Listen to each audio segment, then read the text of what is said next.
concerned. Where did you go to Bible class and VBS? I don't know. Yeah, very good. So what else? Anything else? He's a faulted character. It's okay to think. Did he have any more strengths?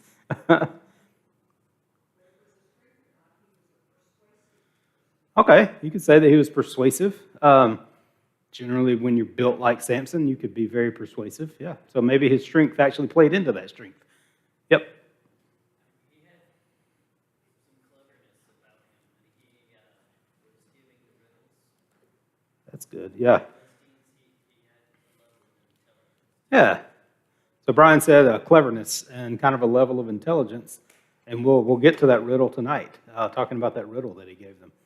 Kind of an interesting story there. Anything else stand out? I'd say perseverance. Okay. Kind of went after, he knew what he wanted to go after, and he kind of didn't give up. Whether it was a woman or a group of people, he would go after them until he got there, right? Yeah. Confidence, he probably didn't lack confidence. Because, again, I think there's probably some strengths that came from his strength. If you, I don't know, I don't walk around like I could beat people up because I don't think there's a lot that I could. But if you could, like Hayden is more of a Samson-like figure over here. You can see how he's sitting. Look at those arms. And so he probably walks in with a level of confidence saying, you know what, I could take half the guys in the room. And I mean, that's great. And Samson, 100%, he could take them all out. What else? How about weaknesses? Oh, were you going to say one? Is that a strength? Oh, we're headed to weaknesses, yes. Spoiled, he seemed a little spoiled there at the beginning. Yeah, the way he demanded that they go get that woman, even though she was not an Israelite woman. So, yeah, weaknesses now. So we got spoiled. What else? Anything else?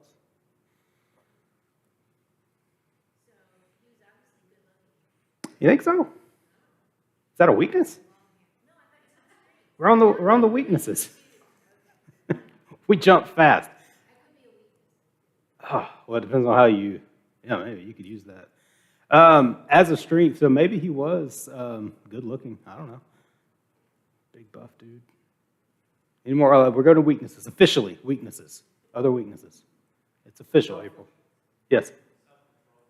Okay, self-control. Yeah, that's probably one, which led to some problems. Somebody said something over here. Self-control, selfishness. Yeah. Yep. What else? Got it. Short-sighted. All right, not the outcome, but what's the outcome of the outcome? Yeah. Or even the outcome of his actions. Yeah, he would just act without thinking. Arrogance. Yeah, maybe some arrogance. And I kind of I put that, I had pride. So pride and arrogance. You ever met people like the rules didn't apply to him, kind of, especially with that Nazirite vow. It's like he conveniently forgets that every now and then. I put vengeance. Vengeance seems to be what drives him most of the time. Following the rules or not, just ignoring the rules. And it seems also that women may have been a weakness for Samson, especially a woman carrying a guilt trip. And so that happened a couple of times, and we're going to see that. Hopefully tonight we'll get to that point where his first wife just piled on the guilt until she got him to do exactly what he wanted to do. And so, but even I see that woman and I want to marry her, kind of a weakness for women. And that was just kind of his sole focus. But again, that's a element of the short-sightedness as well. So, all right.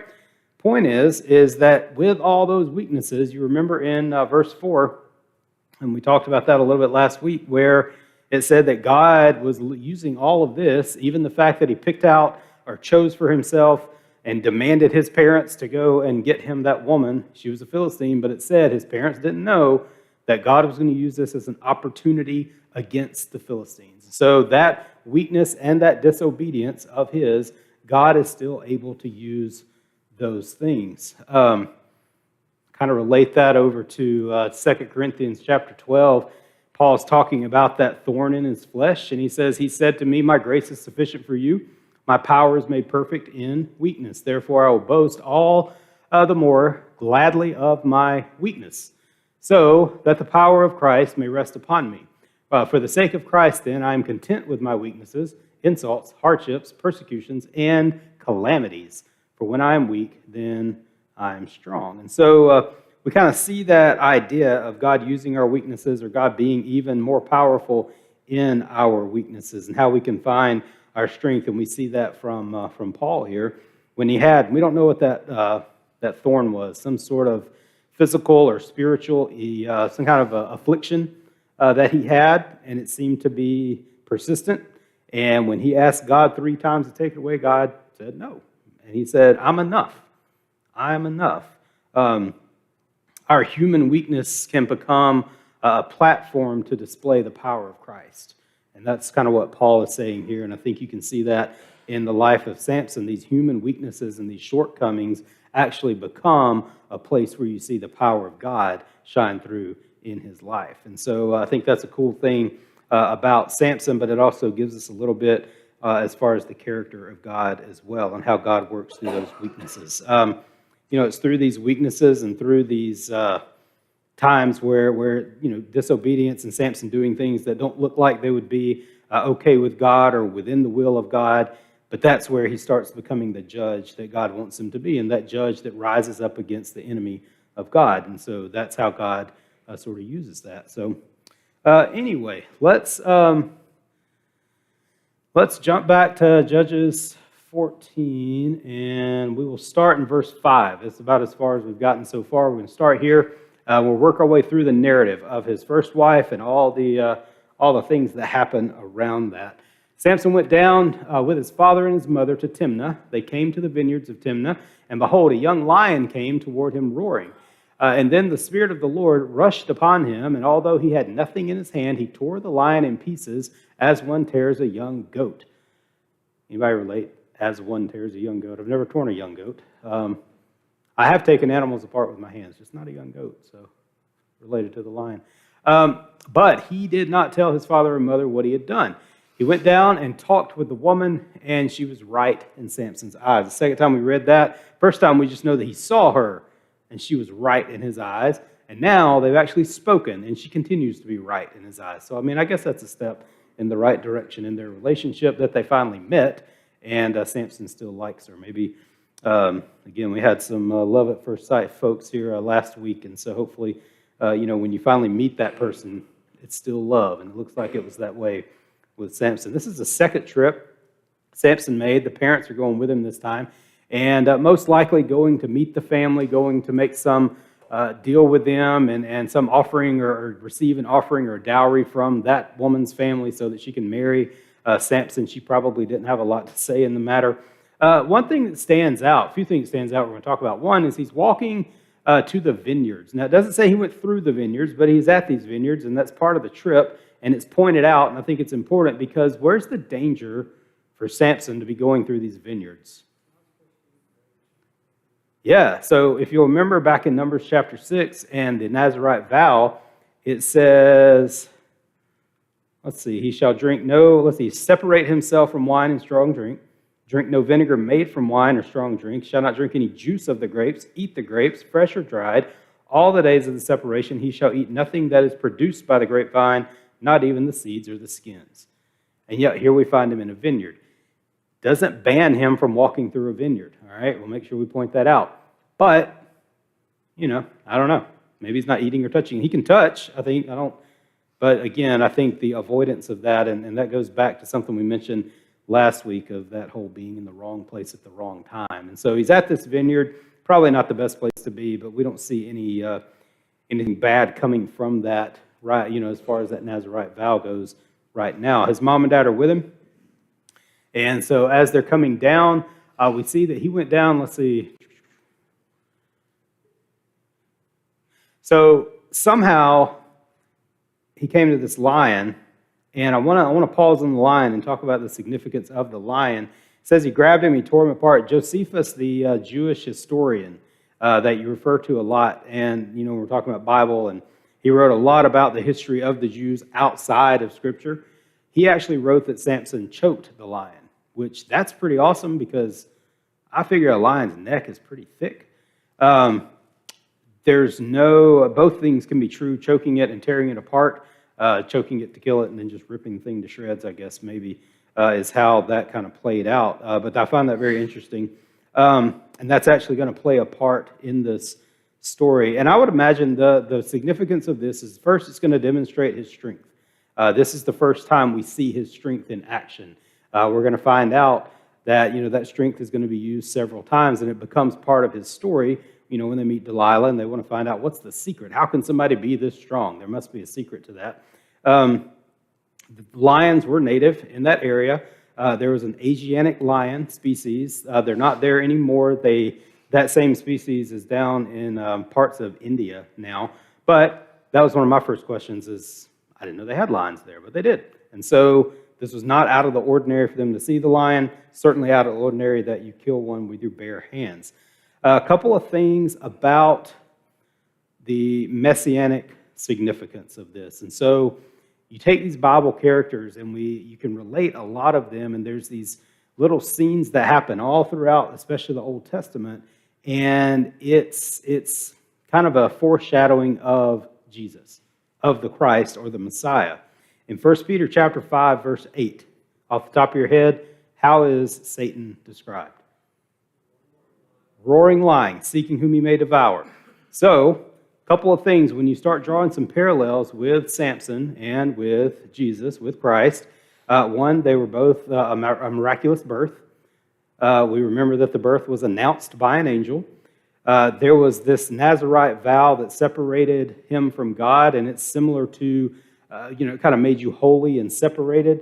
Well, Christ was holy and separated from the human race. He was fully human, but he did not sin. And so you kind of have that relationship there. They were both a deliverer, okay? You kind of get that example of Samson being a deliverer of his people. Ultimately, the deliverance of Israel from the Philippines, not the Philippines, the Philistines. But ultimately, that deliverance of Israel, it started with him, right? That's how God... And it went for several hundred years after that. But it began with Samson. And I even read, you can even imagine when he says he wants to stretch out his hands to push those pillars down at the end of his life. And so you kind of see an image of a crucifixion there as well. But when you compare that, going all the way back to 1 Peter 5:8, that the devil's a roaring lion, you can see Samson coming in and destroying that lion. And from that lion, what we'll find out in a few verses here is actually life came. So when the enemy is destroyed, life can come. And you see that, again, kind of a parallel or a messianic parallel with Christ. And you can see that in a lot of different Bible stories, a lot of different Bible characters. Everything before Christ points to Christ and Christ coming. And even Judges as a book, the whole thing is, it's kind of a precursor to someone coming to deliver Israel from their enemies. And then we finally read that Christ is the final judge. John chapter 5, it says, the Father judges no one, but has given all judgment to the Son.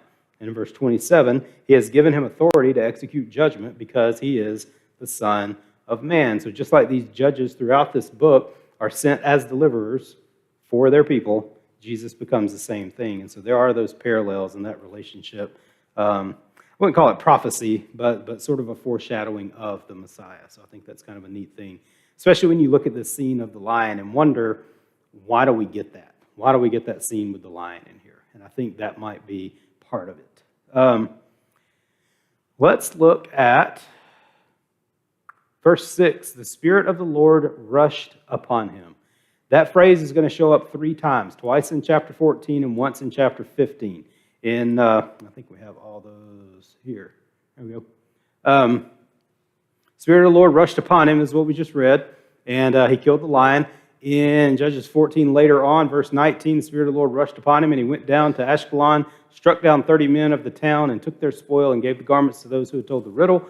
And then in 15, verse 14 and 15, when he came to Lehi, the Philistines came shouting to meet him. The Spirit of the Lord rushed upon him. The ropes that were on his arms became as flax as that has caught fire. His bonds melted off his hands, and he found a fresh jawbone of a donkey, and he put out his hand and took it, and with it struck 1,000 men. So, 3 times we see that phrase, the Spirit of the Lord rushed upon him. What do you see that is a common thing when we read that phrase? Now, there is the exertion of strength, okay? Something big happened, and he used his strength to carry that out. And so part of it, you say, okay, Spirit of the Lord rushed upon him. That's where he got his strength. Well, there's other times we see him using his strength, and that phrase is not used.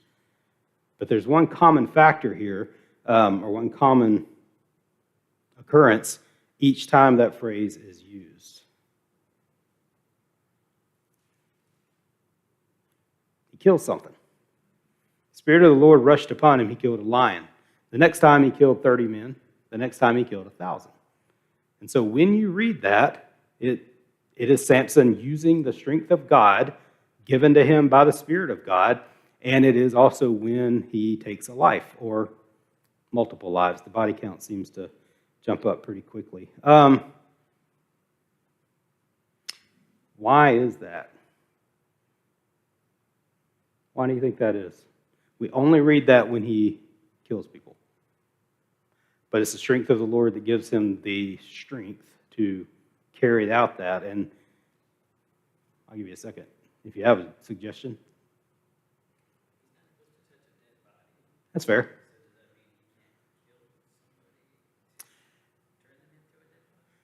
That's a great question. For example, can a Nazirite go to war? Like, I'm not supposed to touch a dead body. But he was alive when I started, right? He became dead. I don't know. That's a great question. I don't know.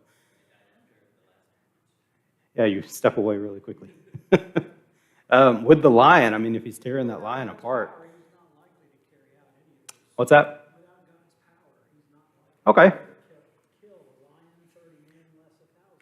Yes, and rest in peace, Chuck Norris could, but without the power of God, obviously, I'm sorry, I shouldn't make those jokes. I love a good Chuck Norris joke, though. But yeah, you're right. He's not going to do this without something. Like, strength is strength, but then there's the power beyond that, especially with 30 men and then 1,000 with a donkey's jawbone, which I think is really cool. Cool weapon to have, I guess.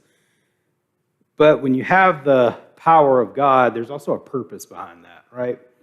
And the purpose of this is he's beginning to carry out God's vengeance and God's judgment, becoming the judge that he was born to be in each of these situations.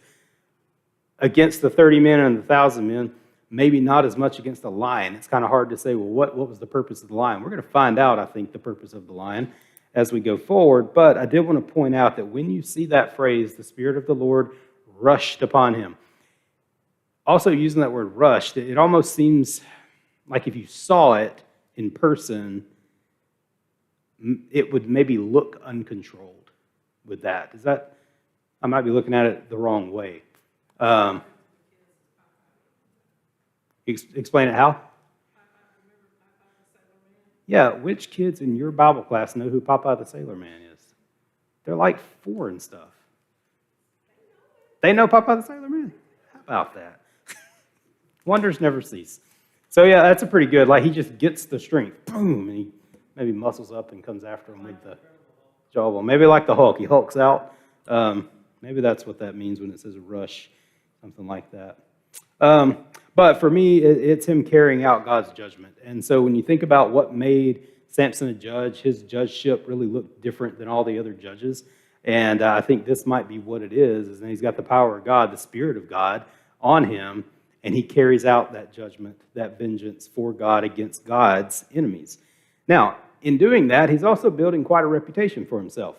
And he becomes public enemy number 1 for the Philistines. And this kind of starts everything, and it's going to escalate. The escalation here is he goes from an animal to 30 men, then to 1,000 men, and then it's going to escalate even more there toward the end of his life, or at the end of his life. And so the Spirit of the Lord coming upon him, that is not to say that's the only time he was strong, but it is to say that God was guiding his strength for a godly purpose. And so just wanted to point that phrase out because I find that interesting that it shows up 3 times, and each time Samson killing something or someone is involved. Let's see.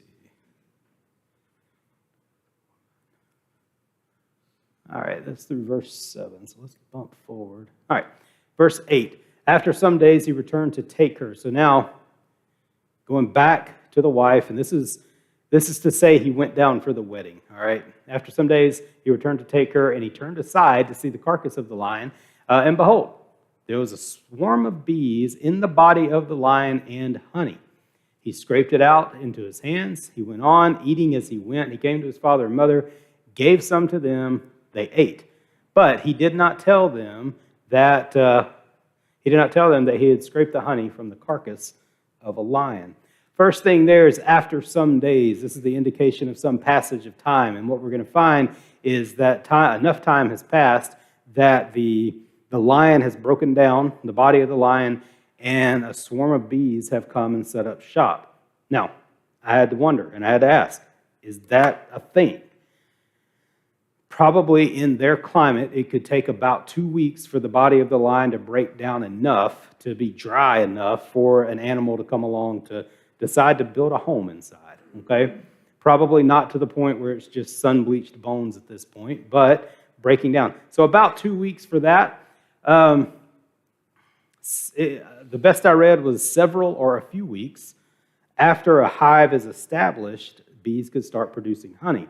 Now, every year or two, bees will split the colony and a group of them will swarm. And what that means is they go out to find another home. They find another home, they have a queen, and you've probably seen pictures. They'll find any little place to do this. They'll do it in an attic or in an overhang of a house. They'll do it in trees. They look for those kind of places like crevasse, some little place to do these things. And so in my mind, I go back to, why did he tear the lion apart if he choked it? Well, the lion is broken up into pieces. One, it's going to break down faster. Two, in my mind, again, there's this empty rib cage of a lion. And those bees could go in there and they establish hives like this in strange places. And it would not take them long to establish the hive. And if there's enough nectar and pollen around them available, and this being next to a vineyard, maybe that gives us a clue that there probably is a lot of flowers and different plants that they can pull from, then within probably 6-8 weeks, they could probably get this thing going, especially if it's undisturbed by other animals. And there are scientists that have found bison and buffalo with bees in them. And so this is something that has been observed in nature, probably something that a lot of people would like to bring up to say that, things in the Bible may not be necessarily true, or the story of Samson is a legend and it's that those things don't happen. It has been observed. There's a pretty good article on Answers in Genesis, the folks that do the Ark up in Kentucky, about this as well. And so where bees are known to build in an unconventional hollow, this would fall under that category. And it is something that's been observed in nature and certainly could have happened. He's going back. So again, the passage of time, maybe a couple of months, maybe 3 months. He's headed back down to actually marry the woman for the wedding. It says he's returned to take her. And he grabs some honey.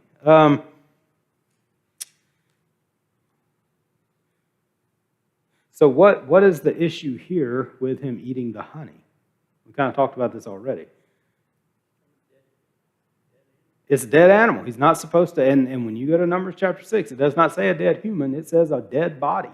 And so it would break his Nazirite vow to go in and take this honey out of this dead lion. Why do you think he did not tell his parents? Remember, they ate it. Why didn't he tell them where that honey came from? Jake knows. It's gross. Why would you? They're not going to eat it if you tell them, I got this out of a dead lion. That definitely. But it would also be him admitting that he broke his Nazirite vow. I think it's probably the more serious one, but gross. Did you ever make honey? Did you ever make honey with your bees? Oh, well, yeah, that's something. Jake and Amber had some bees one time. So bees are cool, man. They're the animals that we cannot live without. Take care of the bees, all right? I don't know that means we need to go lay dead carcasses around for them to build. There's other places they could build their hives, and we can take care of them. So anyway, he does take it to his parents, and again, this significance of the lion, I think, is still playing out. But it does give us here a little bit about those characteristics, those strengths and weaknesses about Samson. And we learn here that he kind of has a disregard for that Nazirite vow. He's not really taking care of that the way you would expect him to. So anyway, yes?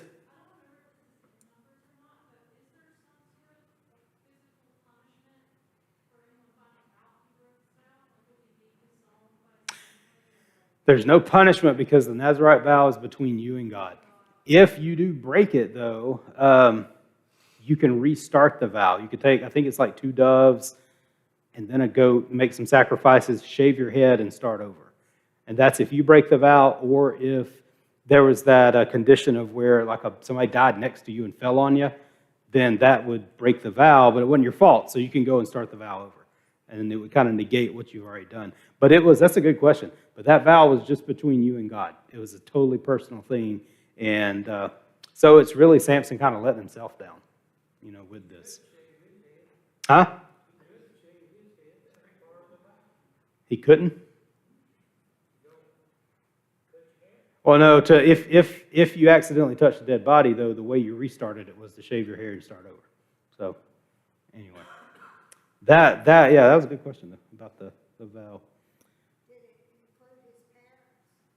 The vow? I know they did the vow too, but since they ate of the honey, does that mean they broke it? Well, there is in chapter 13, it implies that his mom had the vow while she was pregnant. I don't know that it continued for her for life. It was for him for life. They all decided that before he was born. But yeah, I don't know that hers was until, you can, again, it's personal. You could stop the vow at any time also. It was up to you. So I don't think that was the issue as much as if he told them that, they would know that he broke the vow. So he kind of kept that from them. That's how, for me, that's why I think why he didn't tell them. And it's gross. All right, verse 10. Let's go to verse 10. Pick up there. His father went down to the woman, and Samson prepared a feast there. So the young men used to do. As soon as the people saw him, they brought 30 companions to be with him. Samson said to them, "Let me now put a riddle to you. If you can tell me what it is within the 7 days of the feast and find out, then I will give you 30 linen garments and 30 changes of clothes. But if you cannot tell me what it is, then you shall give me 30 linen garments and 30 changes of clothes." They said to him, "Put your riddle that we may hear it." Third trip down to her for the wedding. The father's now coming down, and they're going to have a 7-day feast, probably a wedding celebration that, with probably the tradition there and kind of how that went. Who are these companions? We don't really know. They are Philistines. We find that out later in the chapter, or I think maybe in the first part of chapter 15. But it could be that they didn't have a lot of family, so they invited some other people to fill out that wedding party and really, take everything that Samson's family was willing to bring for this feast. And so comes up with 30 additional people to come down, and they all come together. And it seems, and this kind of goes back to what Brian said, that Samson may have been kind of bright. Maybe some intelligence. It's a witty type rumor, and to test the wit and the knowledge of people around you, to kind of play in this game. He's like, "Hey, 30 extra guests to my wedding. Here's a riddle. How about we play this? And I tell you what, I'll put something on it. I'll bring 30 linen and a bunch of linen clothes, 30 garments of linen, and then 30 changes of clothes." And so I guess that sounds like a pretty good haul if you're able to figure out the riddle. The key to the riddle, though, is what? How can you know the answer to this riddle? You had to know about the lion. Nobody knew about that lion. He did it. His parents didn't see it. Don't know that they ever saw it after that to know where that honey came from.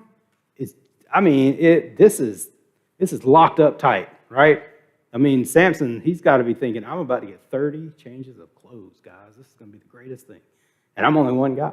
That's a month's worth, right? He would have to wash for a month. So it's a good test. And this is his riddle. He said to them, "Out of the eater came something to eat. Out of the strong came something sweet." So he does it as a little couplet. And in 3 days, they could not solve that riddle.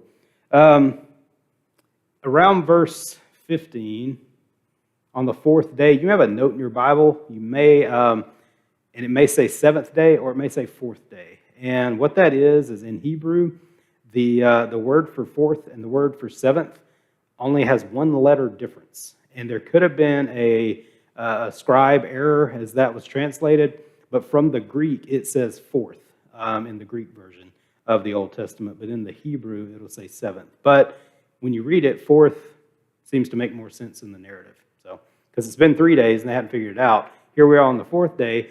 They go and they start talking to Samson's new wife. They say, entice your husband to tell us what the riddle is, lest we burn you and your father's house with fire. You've invited us here to impoverish us. And Samson's wife wept over him and said, you only hate me. You do not love me. You have put a riddle to my people, and you have not told me what it is. And he said to her, behold, I've not told my father and mother. And shall I tell you? She wept before him the 7 days that their feast lasted, and on the seventh day he told her, because she pressed him hard. Then she told the riddle to her people. So you go back to one of his weaknesses, not only a woman, but a woman with a guilt trip, because this is what happens with Delilah. You remember? Delilah, oh, Samson, you just keep lying to me. And so the same thing here. And they may not have known each other for just a few months, at this point. And she's just wailing all over him and tells him that, well, I guess you don't love me. So, this is not how marriages are supposed to work. Well, we'll leave it at that. But anyway, she gets what she wants. She gets the answer to the riddle. And again, it's a foolproof plan. No one should possibly know the answer to this. In verse 18, the men of the city came to him on the seventh day. Before the sun went down, what is sweeter than honey? What is stronger than a lion? He said to them, if you had not plowed with my heifer, you can chuckle. That's funny. You would not have found out my riddle. Now, it is funny if you've not plowed with my heifer. I don't know what all happened there, but it seems like they enticed her enough to get her to throw all the guilt and tears at Samson, and he knows exactly what happened. He knows the one person who knew the answer.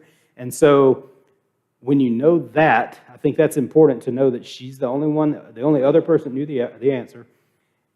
And so when you look at how angry he gets, the question is, to whom was his anger targeted, right? So we get down, they figure out the riddle. Let's see. And that's what brings us back to this phrase once again. The Spirit of the Lord rushed upon him. He went down to Ashkelon. Remember, Ashkelon would have been west of there and over on the coast on the Mediterranean. He goes to a whole different city, and he struck down 30 men of the town and took their spoil. We don't know who these 30 men are.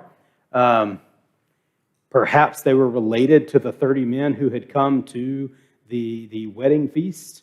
Perhaps they were, a relative or a father or a brother or something to punish those 30. But he just goes and kills these 30 guys, and he takes their stuff. And he takes that spoil back in those garments. He gives it to the ones who told the riddle. It says, in hot anger, he went back to his father's house, and Samson's wife was given to his companion, who had been his best man. So a lot of really bad things happen here, okay? He storms off, but remember, the Spirit of the Lord rushed upon him. So he was led by the Spirit of God to Ashkelon to kill these 30 other random men that we don't know about. We don't know the relationship to the whole story. He takes their spoil, brings it back, and gives it to the 30. Kind of gives you one thing, a couple things about Samson. What do you learn about him in this story that could be strengths? He was kind of loyal to his promise. It was not the best way to do it, but he did give them what he promised to give them. He wasn't angry because they cheated to find out the riddle. He gave them what he promised. So I'll give him that. The relationship with the wife, and that's when I say, who was the anger directed toward? Was it the 30 men who figured out the riddle? Yes.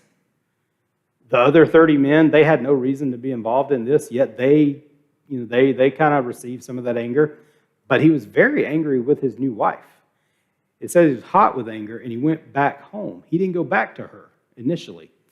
Instead, he goes back home to his own father's house, and I think that tells us that that was his anger against that wife. And he's like, listen, I'm not going to be around you if this is how this is going to be. His father-in-law mistakes that for Samson's never coming back.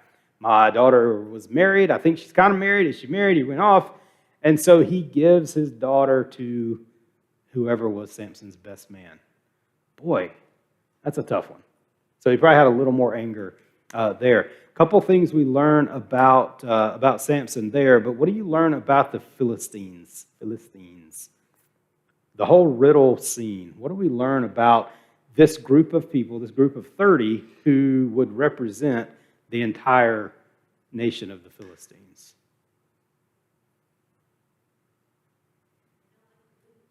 They don't like to lose, no. Devious, not honest people whatsoever. Do you remember what they told the wife, what they're going to do to her? They're going to burn her house. So kind of vicious with their threat to get to what they were trying to get, that objective to learn the answer to the riddle. And, lying and the treachery there, kind of ruthless when you look at that.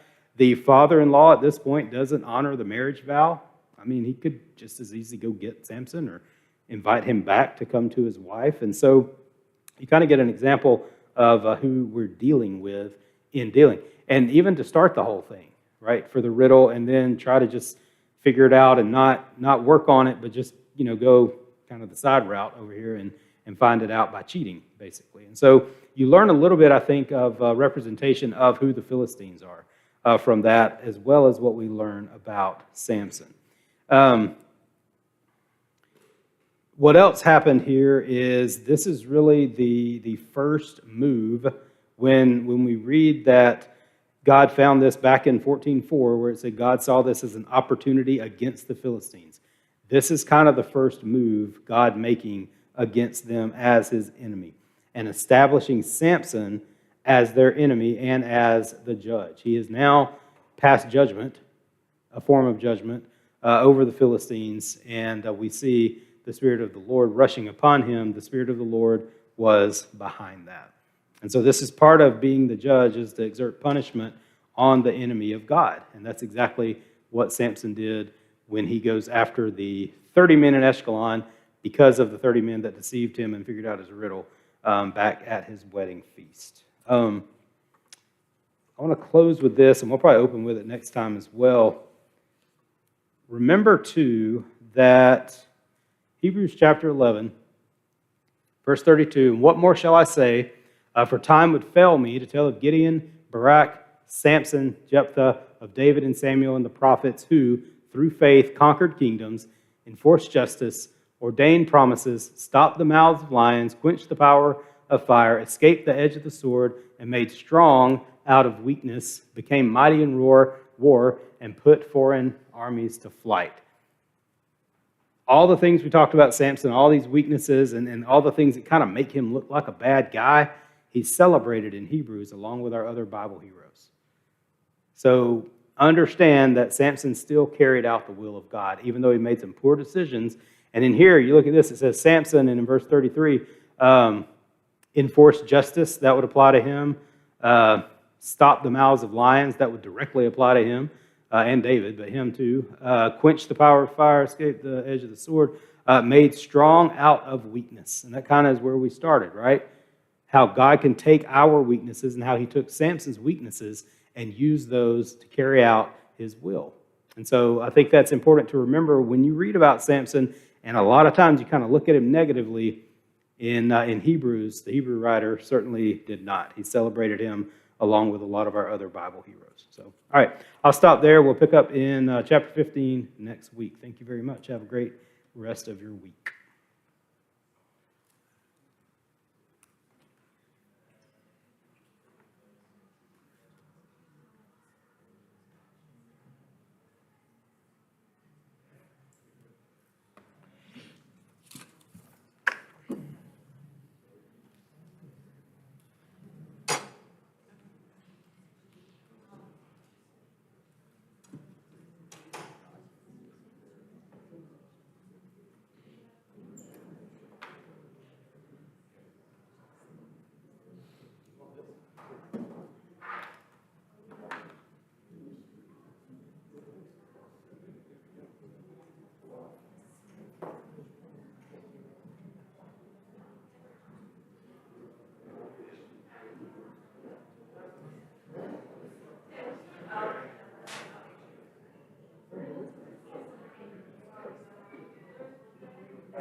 Maybe it's self-conscious to self.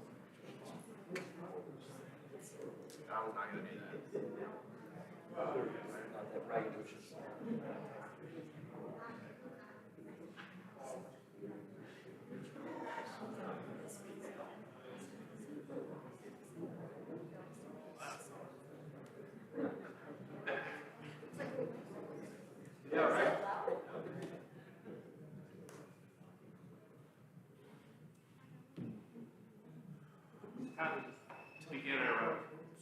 It's time to begin our devotional.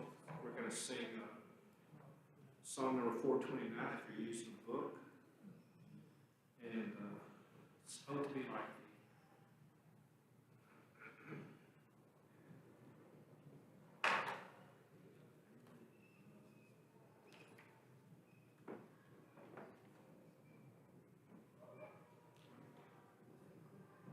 ready, let's sing.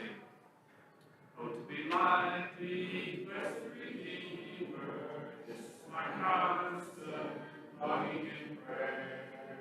Gladly I'll forfeit all of my treasures, Jesus, my perfect likeness to wear. Oh, to be like thee, oh, to be like thee, blessed Redeemer, pure as thou art. Come in my sweetness, come in my fullness, stand thou in deep on my heart. To be like thee, Lord, I am coming, now to receive the anointing divine. All that I am bringing, Lord, from this home, and also be mine. Oh, to be like thee, oh, to be like thee, blessed Redeemer, pure as thou art. Come in thy sweetness, come in thy fullness, and thou in deep on my heart. The song of invitation is 864 in the book.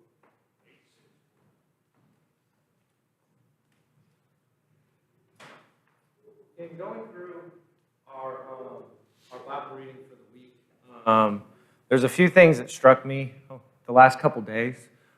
Specifically, there's 4 Bible figures over the last couple days that kind of stand out to me, and I've always kind of thought about them in a different way. The first coming from Acts chapter 8. The first one that I'm speaking of in Acts chapter 8 is the Ethiopian eunuch, and we hear about him a lot. We hear about the story a lot. As far as what happened in the story, he was sitting in his chariot. He was reading the scroll of Isaiah, and Philip comes over and teaches him the word. And the first thing that he does once they're done, it says, as they were going along the road, they came to some water, and the eunuch said, "See, here is water. What prevents me from being baptized?"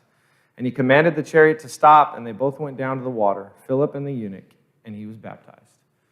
The first act of faith that stands out to me about this is just his willingness, his eagerness to accept the invitation, his eagerness to hear the word and immediately say, I need to be baptized. There's water. Let's get baptized. Let's do it. And that's the first Bible figure in this section that really stands out to me is him there. The second one is one that's kind of overlooked a lot. We hear in Acts chapter 9 a lot about Saul's conversion, and a lot that we hear about is about Saul. But one person in that story that really stands out to me is Ananias. Ananias being the prophet that was in Damascus. God goes to him, or Jesus goes to him, and he says to go and find Saul of Tarsus. He's coming, and go and help him. And Ananias answers in verses 13 and 14 of chapter 9 and says, but Ananias answers the Lord, I have heard from many about this man, how much evil he has done to your saints at Jerusalem. And here he has the authority from the chief priests to bind all who call on your name. Ananias knows that if Saul is there, he is probably there for a reason. Word has gotten around what Saul has been doing to Christians at the time. He already knows what's going on. But the act of faith that he has that stands out to me is his trust. Even though he knows and he's questioning a little bit, I don't know about this, he still puts his faith in God. He still puts his trust in the Lord and answers his call. The third one that stands out to me is Philip, back in the story of the Ethiopian eunuch again. When the Ethiopian eunuch is coming, Philip sees him, and it says the Spirit told him to go speak to him. And Philip ran to him and heard him reading Isaiah the prophet and asked, "Do you understand what you are reading?" Philip was eager. Philip wanted to serve the Lord. We're told earlier in the chapter that he was already doing so. But his eagerness, that act of faith and his eagerness to serve and his eagerness to spread the gospel, to spread the good news to those who are willing to hear it. That was another one that stood out to me. And the last one that stands out to me really is from chapter 7. And as I was reading it yesterday, something about it got to me. It hit me hard. Because it makes me question sometimes if I have a strong enough faith. And that is the story of Stephen. We all know the story of Stephen. He is faced with the Jews of the time who were persecuting the Christians, and he preaches to them, saying that they were doing wrong. And he pays the ultimate price for it with his life. Okay, that's what some people would consider the ultimate price. Some people would be tempted by the fact that they knew that the Jews were going to kill him. And they would be tempted to turn away from God, just as Peter was. They'd be tempted to turn away from that in the fear of losing their life in this earth. But Stephen saw through it, and he knew that he was going to gain his life in doing so. He knew that he was going to earn his life in heaven with Christ. And he still, at the end of his life, said, "Forgive them, they know not what they do." And those 4 acts of faith in that section from Acts chapter 7 to Acts chapter 9 really speak to me. Are we truly answering his call? Are we truly seeking to serve him and putting our trust in the Lord? Are we truly seeking to spread his gospel? And are we willing to do anything for him? And those 4 things lead me to the invitation that we have here whenever we get to meet. If you have anything to bring before the church, if you have anything that you feel you need strength with, please come forward now as we stand and sing.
Heavenly Father, we come to you now, Lord, just thanking you. Thanking you for every opportunity that we have to come together, Lord, to review and strengthen our knowledge of your word, to hear the examples of strength that you give us through your word. Lord, just pray that you'll be with us as we leave this evening. Lord, please strengthen us as we leave this building. Please help us to look for opportunities to spread your gospel in everything that we do. Lord, please watch over us, keep us safe, and bring us back at the next point in time. We ask this in your son's name.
We weren't